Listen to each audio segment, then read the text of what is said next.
And hello and welcome. If you're listening, of course, if you're viewing, I am excited because we have Terry Short. She's a coach and she has got some strategies just to help us figure out really what may be blocking us from moving forward and getting stuff crossed off our list. So, Terry, thank you so much for joining us.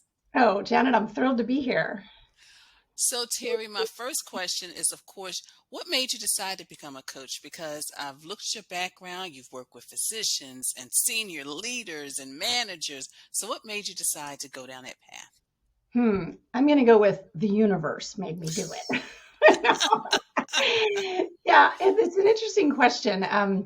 I was a coach and a consultant decades ago. I had my own business for 15 years, and then I went back into corporate. It's just sort of that grass is always greener. And then I returned to my coaching, and really, the universe did make me do it because I kept having a lot of signs and a lot of conversations with people about some of my abilities to take complex things and distill them into more manageable, digestible things. And in doing so, helping people uncover their true potential. And Janet, that's what I'm here for. Mm, That's my game. Yeah. that is wonderful. So, my first question is what really stops us from focusing either on what we should be doing, our potential, or just like really getting things done?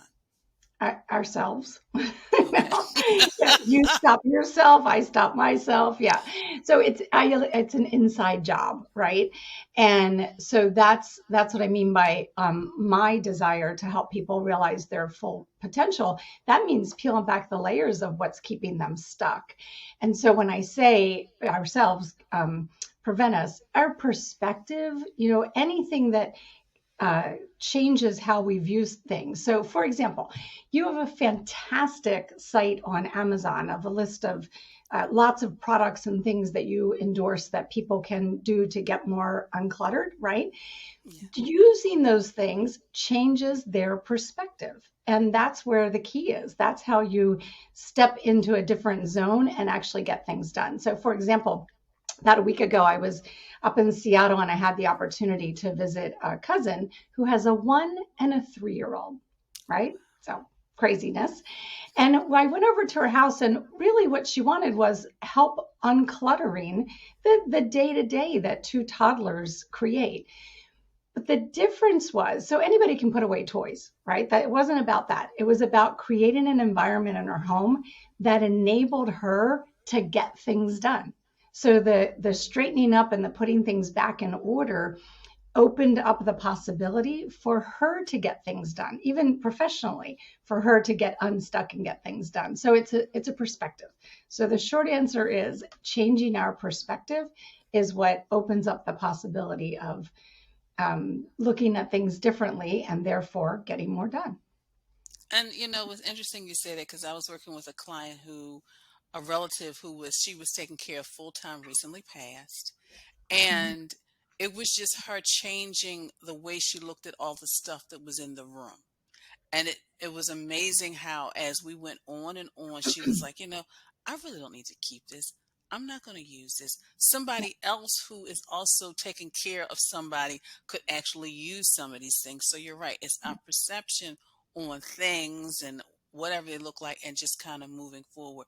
So for someone who is either watching or listening, like, okay, I hear Terry.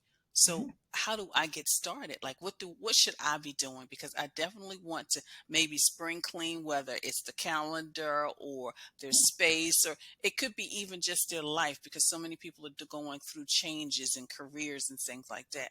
What should they do? Well, you hit on the word calendar. So that's key. And I've heard you talk about this on a previous podcast about leverage technology. Technology is your friend. Well, the reality is we live by our calendars now.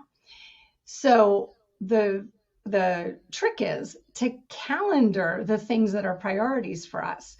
So if you look at your calendar next week, anybody listening stops right now and looks at their calendar next week, I guarantee you it's going to say work and pick up the kids and all these different things, and very little of that space will be identified for me time or for the declutter of the closet or the organization of the garage. Like people don't think to put those types of things on their calendar. You think, oh, I'll get to that when I have some free time. But I suggest that you do it the other way around, that you put it in the calendar and then commit to it, just like you would commit to a meeting with your boss. You say, this will make me feel better. This will fill me up. This is important. And then put it in the calendar. And when that time comes, identify all the benefits of doing this thing. That's part of what keeps us from procrastinating. So I could go on about I'm geeking out these days, Janet, on the neuroscience of procrastination and the myth of multitasking and what actually goes on in our brains. But step one is put it on the calendar, identify all the benefits, and then get to it when it pops up as the time and place to do this thing that you want to commit to. And and I agree with that because when you do that, it's like it's on your calendar and it's like, okay, I've got to do this. Because if you keep saying, oh, I'm going to do it, I'm going to do it, and it's not on your calendar, it never gets done. Oh, see, Terry, you got me excited about the myth of multitasking. We're going to have to talk more about that. Yes, We yes. got to talk more about that. So, how do you stay organized? Because you have, you got, your coaching clients. Of course, you went to Seattle, and I actually have a cousin in Tacoma, Washington. So, you do the travel and all other things. How do you manage your life and stay organized? All right. So it's first of all, I calendar it. So you might have guessed that answer. And so personally, I start every day with meditation. There's a brilliant woman who wrote a book about, her name is Amishi Jha, and she wrote Peak Mind, and it bottom lines us. So for us to start our day centered and be able to return to that centered place, 12 minutes is the key amount of time. So look, this is me, the efficiency nut going, look exactly how much time do I need? And so bless her heart, this woman narrowed it down to 12 minutes. So I do a minimum of 12 minutes every day. And then, stretching, yoga, workout, or what have you. And it gets me in my ready place for the day. And then throughout the day, I have the well-being, centering, get back to myself, spots blocked into the calendar. And so sometimes it's better to kind of stack them on other habits. So maybe right after lunch, after my last call, a moment of reflection. So, but here's what I'm saying. I've created a shell of a calendar that has all those things first and the rest of the stuff fills in behind instead of the other way around. Instead of life is all filled in there and I'm picking and choosing and squeezing in. No. I'm creating my ideal day, week, month, and then I'm putting the rest of the things in there. Thereby, I am prioritizing my well-being. I love that. Prioritizing my well being. I love that. Terry, I could talk to you like all day and all night. How can people connect with you and learn more about what you do and what you offer your clients?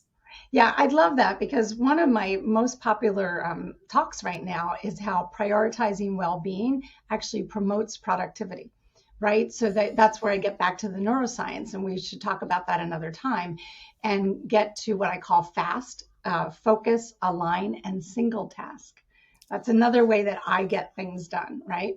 Anyway, so they can connect with me, my Terre, Terre, at thrivinglc.com. And our website is the thrivingleadercollaborative.com.